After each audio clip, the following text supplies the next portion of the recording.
and I were meant to collide. Through the world, now here through your eyes. You and I were meant to collide forever.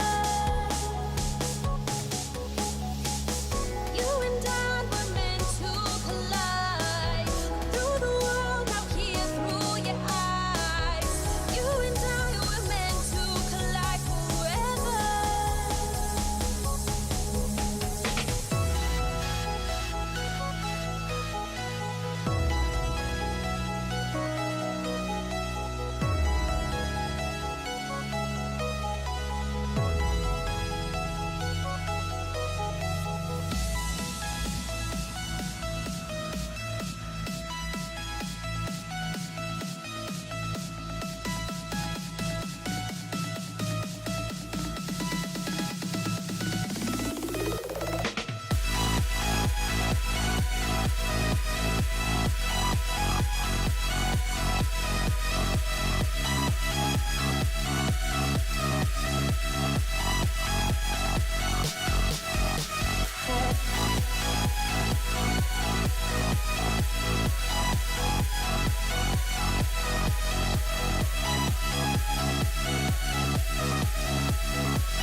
I've got all the time it seems.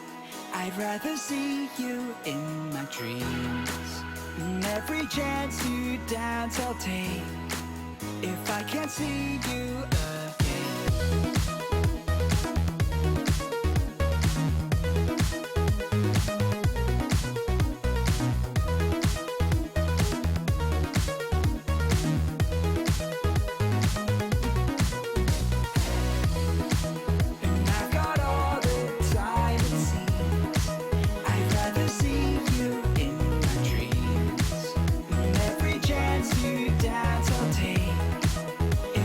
See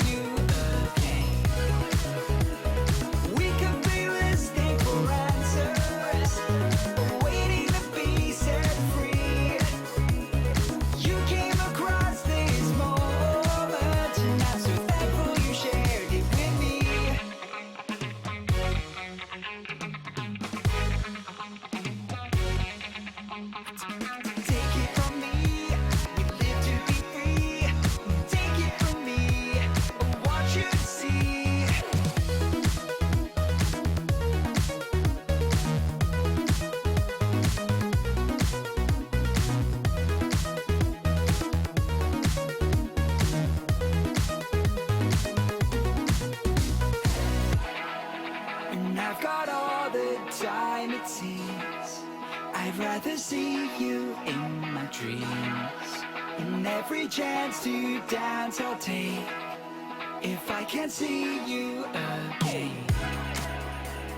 We could be listening for answers, waiting to be set free. You came across this moment, and I'm so thankful you shared it with me.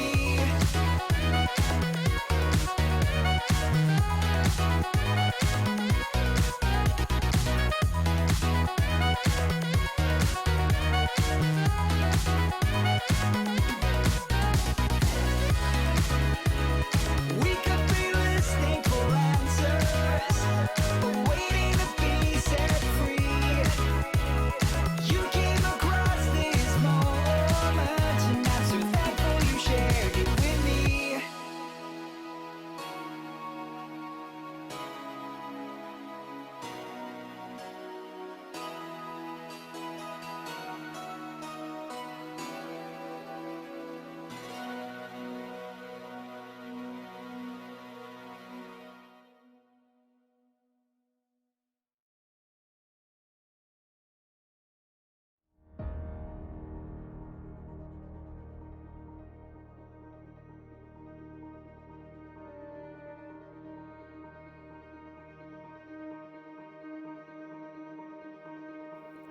All of your wind has gone, and all of the paths you've drawn have sunk to the ocean sand where no one can see you stand. Don't let the dark embrace, cower the dreams you chase under the rock.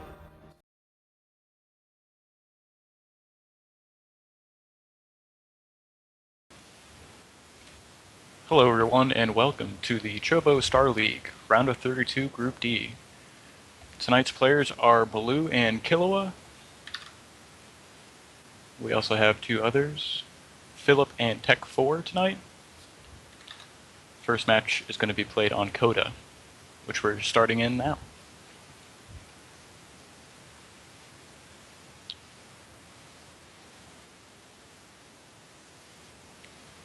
My name is Kiwi from Team Unrivaled, and I will be your caster for the evening.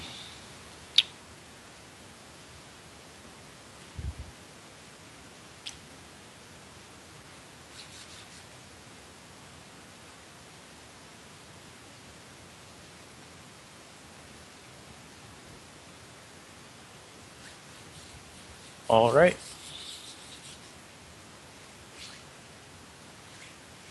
Spawning in the 4 o'clock position, the blue took Protoss, Paragon of Perfections, Killua.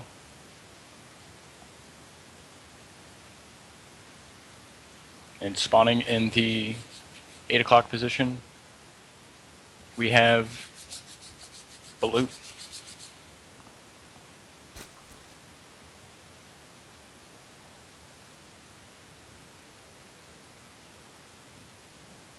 So far no cheeses, no proxies, no early pools. Judging by that position of the pylon, thinking this Protoss player is going to go gate first into gas. So just how many he takes will dictate the pace of this game. Looks like the Zerg player is moving down to take his pool. Oh, just a scout.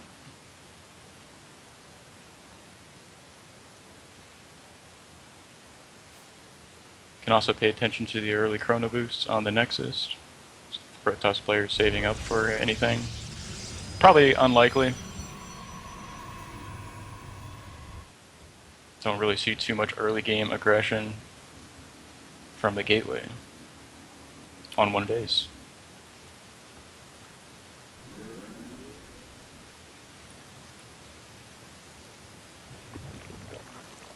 Zerg scout enters Protoss base, sees the gas, sees the gate. Same time, probe is moving across the map. Just gonna check on the Zerg's hatchery. No gas so far.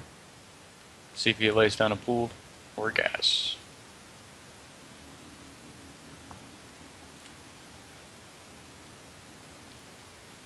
from what I understand. Gas makes Zergling play. We'll see what happens.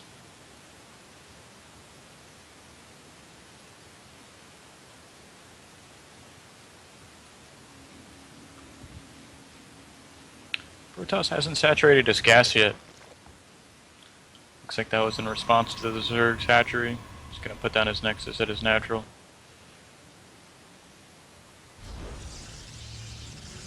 Still no gas. I wonder if that's a mistake. Finally. Zerg puts his third hatchery down. Protoss sees it. So 2 hatch before pool. Pretty much the most economic opening a Zerg can start off with. Protoss really can't challenge it. The Salat, if it moves across the map, probably won't do too much damage.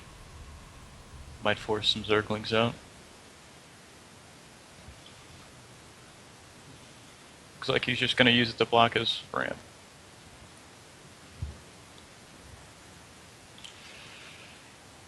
Second gas. Protoss player starts the wall at his natural.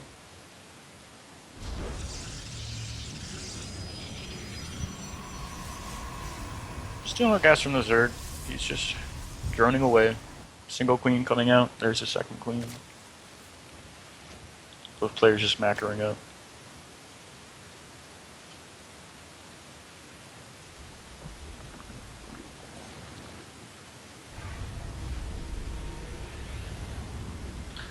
Protoss only has 2 probes in each gas. Gonna get a little more extra mineral income as he tries to secure his natural.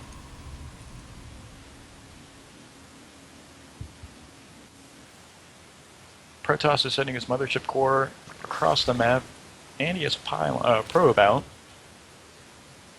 Looking to get a proxy pylon placed on the map. And 4 gates off of 2 bases. This is going to be some aggression. Let's see how the Zerg handles it. It's already started mining gas, so... And there's the Ro32. So, we'll see how this lines up.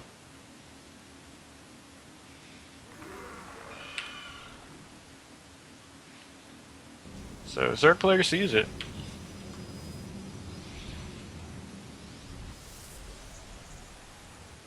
Let's see how he reacts. Pulls his drones.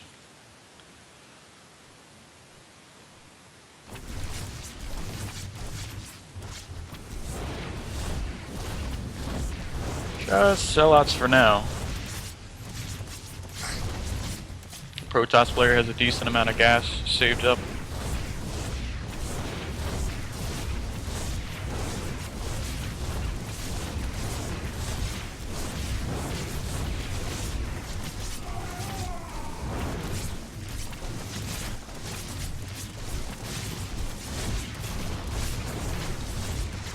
Some decent micro. These Zealots are doing quite a bit of damage. Really needs to take that mothership core out. That will definitely thwart this attack, but he's gonna get this third hatchery, and you know that's gonna put the Zerg player at a disadvantage to this Protoss.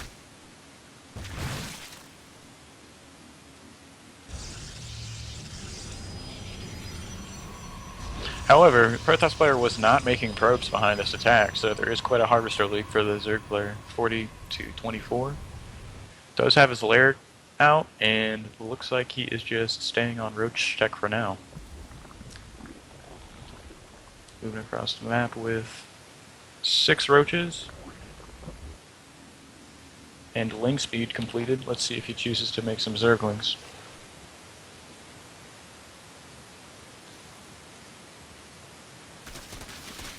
Looks like he's just choosing to clean up these proxy pylons and try and retake a third base. Across the map, Protoss player is pulling up some sentries for a follow-up attack. Looks like it's going to be an Immortal Sentry push.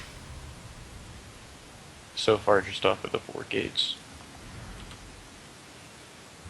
Protoss player is catching up in Harvesters. Currently, it's 31 to 37.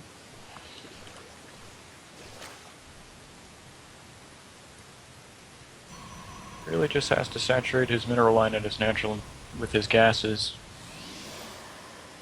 And Protoss should be able to support up to 7 gates on 2 bases, whether or not he wants to make that many. That's his call.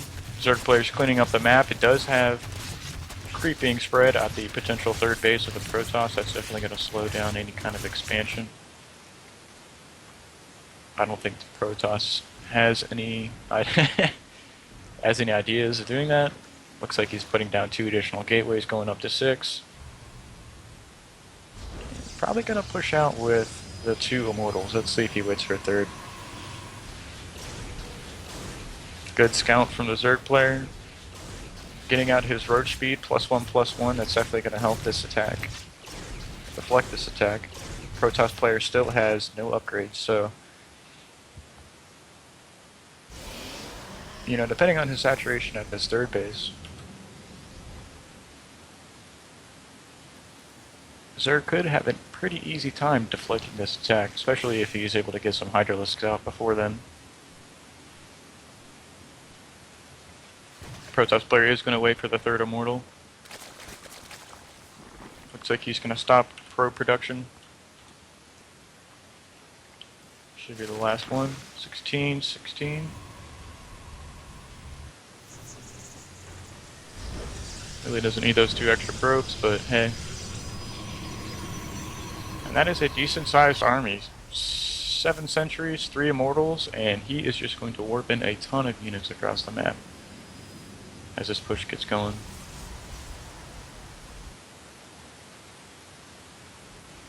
Still no attempt to take a 3rd base. He does see the creep being spread there. Phoenix moves across the map, sees the roaches, sees the Hydralisk, sees the 3rd base. Not real sure why the Zerg's getting aggressive here. He did see the Immortals and Sentries, so... And the lack of a 3rd base. Just wants to keep tabbed on the Protoss player. He does have quite a supply lead. I still don't like this engagement here. Protoss player can just cut up the Zerg army. Look, two free Hydras. He's got those roaches separated from the portion of his army. And that is definitely some lost resources. Did real no damage to the army of the Protoss player. Does keep him defensive. Does choose to take his 3rd base. Up to 7 gates. Does have his forge out. Starts +1 attack. Starts his robotics facility. Robotics base, sorry. And sensing a 3rd base, Zerg takes a 4th. Nice to see his macro hatch is already up. 2-2 on the way to the Protoss is +1, so if he's able to hit some kind of timing attack against his 3rd base, he should be able to clean it up. We'll see if he... There he goes. Zerg player's moving across the map now. Does he know that 3rd base is there? I mean, he should know. There was no attack, so... Ooh, is he going to catch this Warp Prism? That would be nice. Gonna stop any Zerg counterattack. Protoss counterattack. Ooh. So low, just 4 hit points. Queen's gonna take it down as the Zerg player continues to move across the map. And let's see if the Protoss player is able to hold off this attack. His Nexus is gonna finish, so 2 photon overcharges are available to him. This circling run by is not going to get into the Protoss main, because that whole position zealot stops that. And here we go. Zerg player is moving down into the low ground. Protoss player starts off by force fielding away the Zerg army. He's going to buy himself some time. These Zerglings are going to get to work on the mineral line. Not too many kills going down. And let's see how this goes. Force field splitting their army in 2. Pretty good. Those Immortals deal so much damage to roaches, and Zerg player backs off. So Hydralisk speed just finished. That's going to give him some more mobility to retreat. And Protoss player deflects the attack. So next phase of this game should be Zerg player teching up to the Viper. You can see that player's morphing into a hive at the natural. Still a 70 supply lead for the Zerg player. Should be able to take the next engagement. Not too many force fields left. And just a small Protoss army compared to this massive Hydralisks and Roaches. Hydralisk deals so much damage to gateway units. Small Roach counterattack. Coming to poke the third base. Try and maybe move the Protoss army out of position. Figure out where he's at. Pokes forward, and he's just going to camp at the bottom of his ramp. And this is it right here. Protoss player's got to make something happen. Zerg player is choosing to retreat. Looks like. Not sure why, he was in a pretty decent position. Small group of Roaches and Hydralisks get into the main base. He's able to clean up the warping of Stalkers.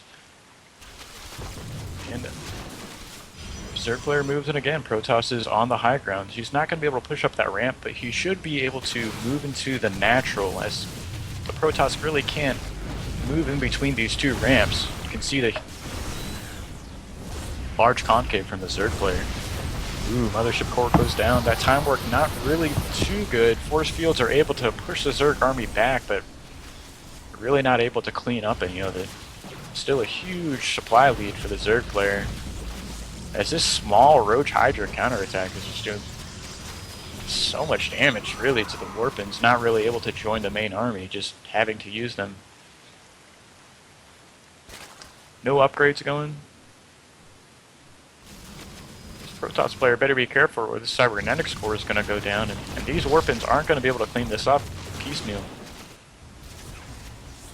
Protoss player is looking to move down the ramp again. Zerg in the same position. Not really able to join his two armies together, and here he goes.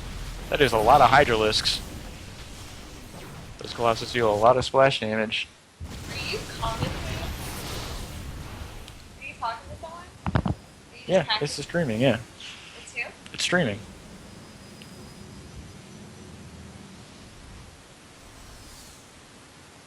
So Protoss still has a third base. He's got his mining gases. Zerg has not saturated his fourth base, so as this attack goes on and he adds Colossus to his army, he should be able to deflect these Hydralisks rather effectively until his next tech comes into play. Still no Vipers. Oh, they are gathering energy at the Zerg's natural base, so once you get those abducts on the Colossus, there is no splash damage for the Zerg army.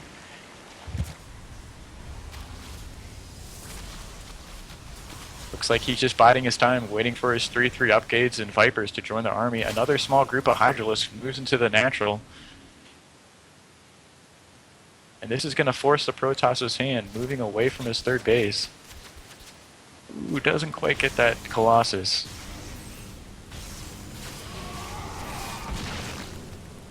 Protoss player just jockeying between his natural and third base, trying to clean up this run by. Is he going to be able to get this +2 attack? That'll be pretty big. Ooh, Burrow, nice. Protoss player has no observer, and looks like he's going to move in. Now his Vipers have joined up with his army. Should be able to get some abducts on these Colossus. Protoss player did remake his Mothership Core that has almost enough energy for a Photon Overcharge. And that Blinding Cloud is just keeping that Protoss player from moving down his ramp. Let's see how this battle turns out. Such a big arc of... Ooh, nice feedbacks. One Viper goes down, other one's reduced to 0 energy. No more abducts, no more blinding clouds. This Protoss army is quite small.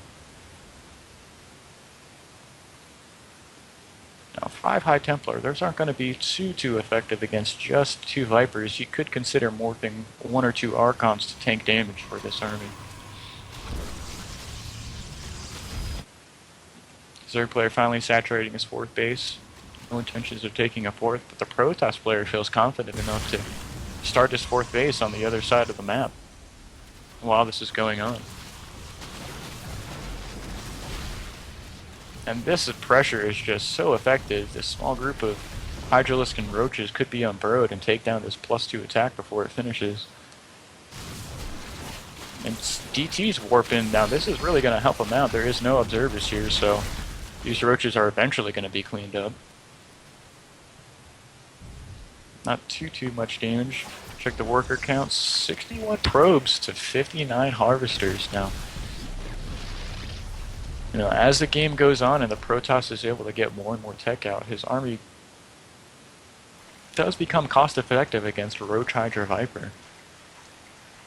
High Templars can feed back the Vipers, and Storm and Colossi just deal so much damage to relatively frail Hydralisks. Now you do see 2 Ultralisks coming out. This is really going to help the Zerg army engage with the Protoss. It's able to tank quite a bit of damage and knock over force fields. If he can get a good position and a good surround on the Protoss army, he should be able to clean it up.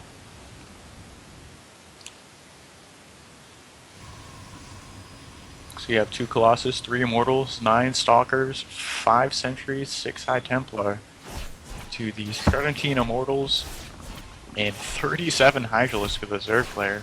This DT is look like they're going to clean up this 5th hatchery attempt. That's going to go down without a cancel, but at the cost of 3 DTs now. I really don't think that's quite an effective trade. That's a lot of gas. Zerg player has seen this 4th base from the Protoss. DT and his Zealot should be able to clean this up, but not after he loses a couple probes. And looks like the Zerg player remembered he had that small burrowed unit of Roach Hydra. It's going to stop this +3 attack from finishing. That's actually really big. No Forge to start it again. Protoss player has so many gateways. Should be able to fill up his max out his supply here on Stalkers and Colossus. Finally, the Zerg player's got these Ultras. He has the Vipers. Let's see how this engagement turns out. No Storm, no feedbacks. 2 Colossus get picked off. No Photon Overcharge, and this Zerg army is just going to pounce on the Protoss natural. So much DPS from Hydralisks. One Colossus isn't enough splash damage to deal with this much Zerg, and this looks like it's going to be game as the last Colossus goes down. The Zerg player has broken the Protoss's natural, destroyed the army. PG's called. Blue takes first game. I really think the Protoss player could have moved out with those 3 Immortals. He decided to take an expansion. Really don't think that was the right move.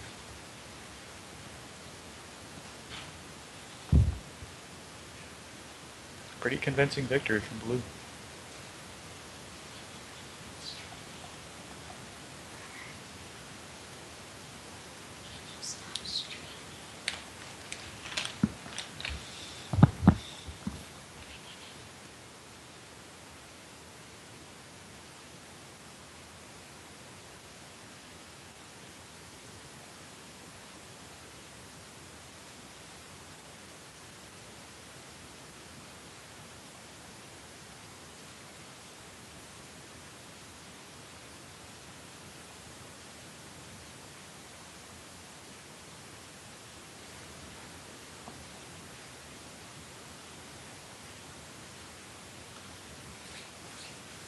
Looks like Blue's going to take a break before we move into our next map.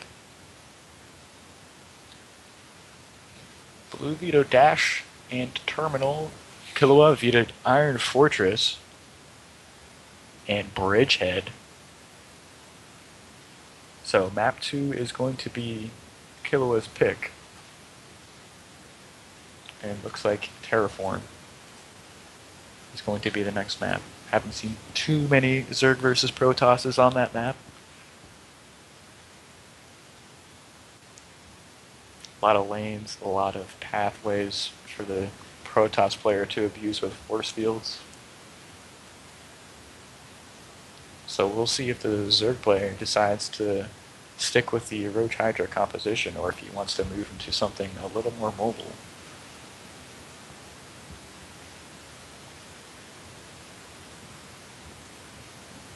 Not sure if these two have some history.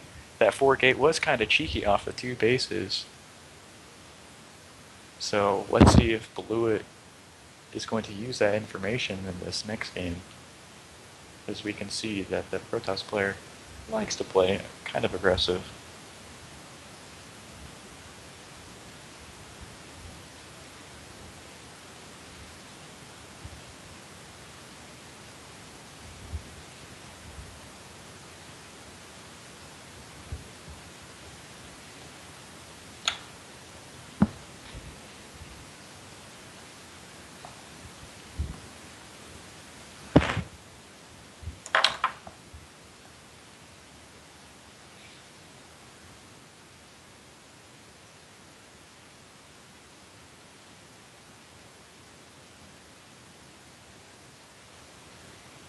And here we go, game 2 of the Chobo Star League round of 32 Group D between Bolu and Killua.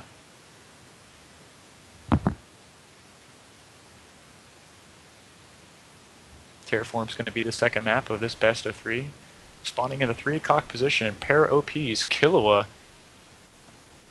Spawning in the 9 o'clock position, you have Bolu.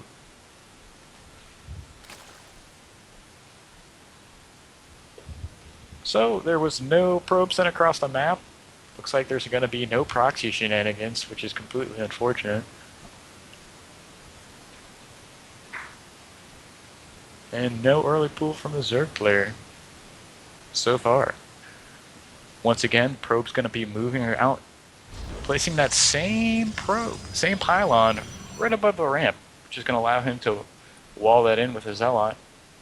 Going to be thinking he's going to be doing the same Gateway Nexus expand. Not sure why he took the gas last game without saturating it. Not too big of a deal. Still no pool from the Zerg player. Most likely he's going to do the same 13 scout timing he used last map. And then take his natural expansion. He was able to 2-hatch before pool last game, but looks like he's going to be putting on some aggression here. Already taking a gas. He's going to follow that up with a spawning pool, no doubt. Zerg player checking his natural expansion for something. He's going to move across the map, and he's going to be able to see this pool and gas timing from the Zerg, and you know, with that wall, and he should be able to defend himself. Not going to be able to take an expansion, but 1 base Zerg versus 1 base Protoss is not the position you want to be in as a Zerg player. Definitely want to have a 1 base up.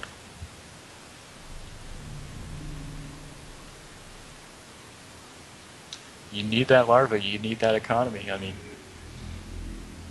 Protoss player can just macro up on 1 base, and without some kind of economy lead, you were just going to be ground down by the Protoss army.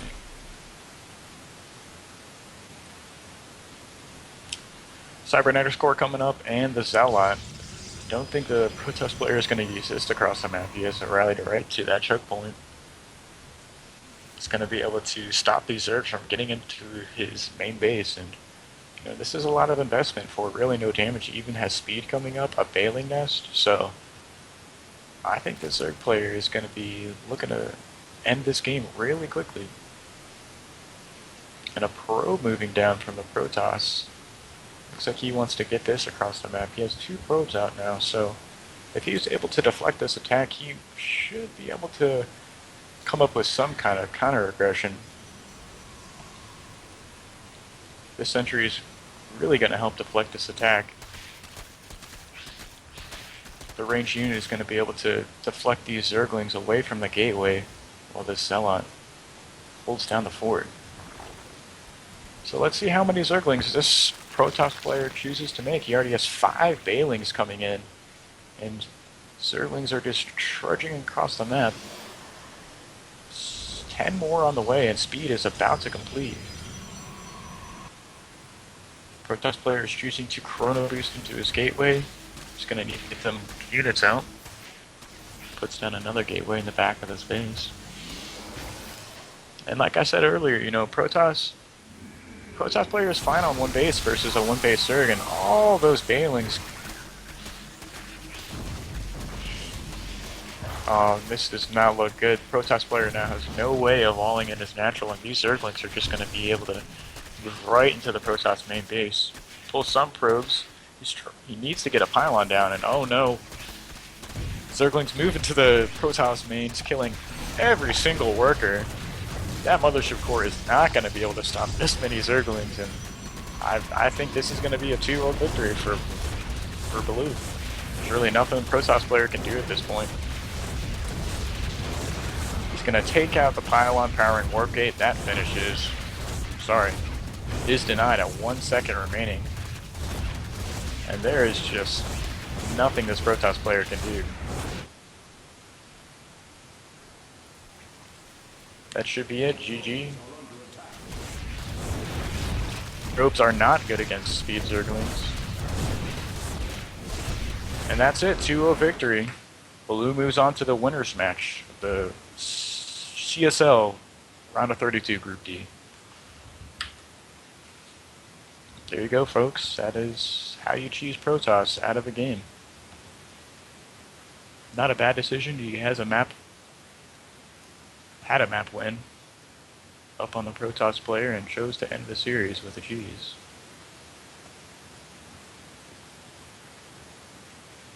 Not sure if he's tired or just wants to move on to the next match, but that'll be it for now until we get loaded up into our next two players. So stick with us and we'll be back shortly with our next match. Don't let yourself give up.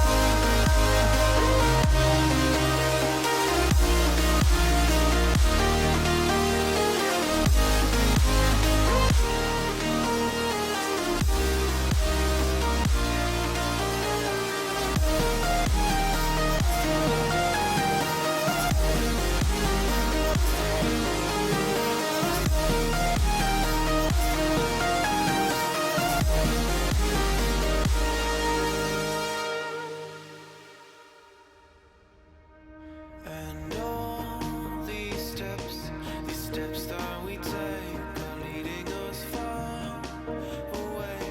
And all these years are passing each day. Since then we are far away from where we were. We did what we could. We're not years away from where we stood. The road goes on far from it all.